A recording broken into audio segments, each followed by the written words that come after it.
ഇടുക്കി ജില്ലാ ആസ്ഥാനമായ ചെറുതോണി ടൗണിൽ പ്രഖ്യാപിച്ച പുതിയ ട്രാഫിക് പരിഷ്കാരങ്ങൾ പ്രഖ്യാപനത്തിൽ ഒതുങ്ങുന്നു. ട്രാഫിക് നിയന്ത്രണം കർശനമാക്കുമെന്ന് അറിയിപ്പ് വന്ന് ദിവസങ്ങൾ കഴിഞ്ഞിട്ടും ചെറുതോണി സെൻട്രൽ ജംഗ്ഷനിലെ പാലത്തിൽ പോലും അനധികൃത പാർക്കിംഗ് തുടരുകയാണ്. ഗതാഗതക്കുരുക്ക് രൂക്ഷമായതോടെ ദുരിതത്തിലായിരിക്കുകയാണ് കാൽനട യാത്രികരും മറ്റ് വാഹന യാത്രക്കാരും. ജില്ലാ ആസ്ഥാനത്ത് ഏറ്റവും തിരക്കേറിയ ചെറുതോണി ടൗണിലെ ട്രാഫിക് പരിഷ്കാരമാണ് പ്രഖ്യാപനത്തിൽ മാത്രം ഒതുങ്ങിയത്. ഏറ്റവും തിരക്കേറിയ ഭാഗമായ പാലത്തിന് മുകളിലാണ് ഒരു കാർ 2 ദിവസമായി പാർക്ക് ചെയ്തിരിക്കുന്നത്. ട്രാഫിക് നിയന്ത്രണം ശക്തമാക്കുമെന്ന് പ്രഖ്യാപിച്ച അതേ സ്ഥലത്താണ് മണിക്കൂറുകളോളം വാഹനം തടസ്സം സൃഷ്ടിച്ച് കിടക്കുന്നത്.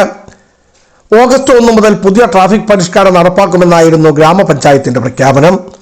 വൺവേ സംവിധാനം, നിശ്ചിത പാർക്കിംഗ് കേന്ദ്രങ്ങൾ, കർശന പരിശോധന, നിയമ ലംഘകർക്കെതിരെ നടപടി തുടങ്ങിയ പ്രഖ്യാപനങ്ങളെല്ലാം ജലരേഖയായി മാറിയിരിക്കുകയാണ്.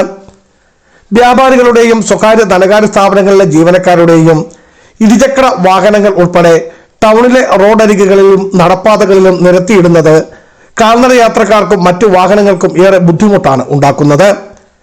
പുതിയ ട്രാഫിക് സംവിധാനത്തെക്കുറിച്ചുള്ള അറിയിപ്പ് ബോർഡുകൾ പോലും ഇതുവരെ ടൗണിൽ സ്ഥാപിച്ചിട്ടുമില്ല. പാലത്തിന് മുകളിലെ പാർക്കിംഗ് കാരണം ബസ്സുകൾ ഉൾപ്പെടെയുള്ള വലിയ വാഹനങ്ങൾ എത്തുമ്പോൾ മിനിറ്റുകളോളമാണ് ഇവിടെ ഗതാഗതക്കുരുക്ക് അനുഭവപ്പെടുന്നത്.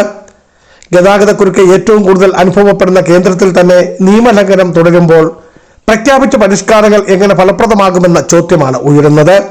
ചെറുതോണിയിൽ പുതിയ ട്രാഫിക് കമ്മിറ്റി രൂപീകരിക്കുകയും 1-ാം തീയതി മുതൽ നടപ്പിലാക്കുകയും ചെയ്യുമെന്ന് പറഞ്ഞിരുന്നു.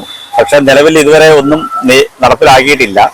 ചെറുതോണിയിലെ വ്യാപാരികളുടെ വാഹനങ്ങളും മറ്റ് വാഹനങ്ങളും ഇവിടെ വെച്ചിട്ട് തൊടുപുഴയ്ക്കും കട്ടപ്പനയ്ക്കും അതിലെല്ലാം പോയിട്ട് തിരിച്ചു വന്ന് വണ്ടി എടുത്തോണ്ട് പോകുന്ന ആൾക്കാരും ഇവിടെ ഉണ്ട്. ഇവിടുന്ന് വണ്ടികളുമായിട്ട് നമ്മൾ അവിടെ ചെന്ന് കഴിയുമ്പോൾ അവിടെ നിന്ന് വണ്ടി തിരിക്കാനോ ഒരാളെ നിർത്തി ഇറക്കാനോ അതിനുള്ള സൗകര്യം കിട്ടുന്നില്ല. എല്ലാവർക്കും സമാന നിയമം ബാധകമാക്കി ട്രാഫിക് നിയന്ത്രണം കർശനമാക്കി നടപ്പാക്കുവാൻ അധികൃതർക്കാകണം. Biju Vaishanparambil, Idukki vision news, Idukki.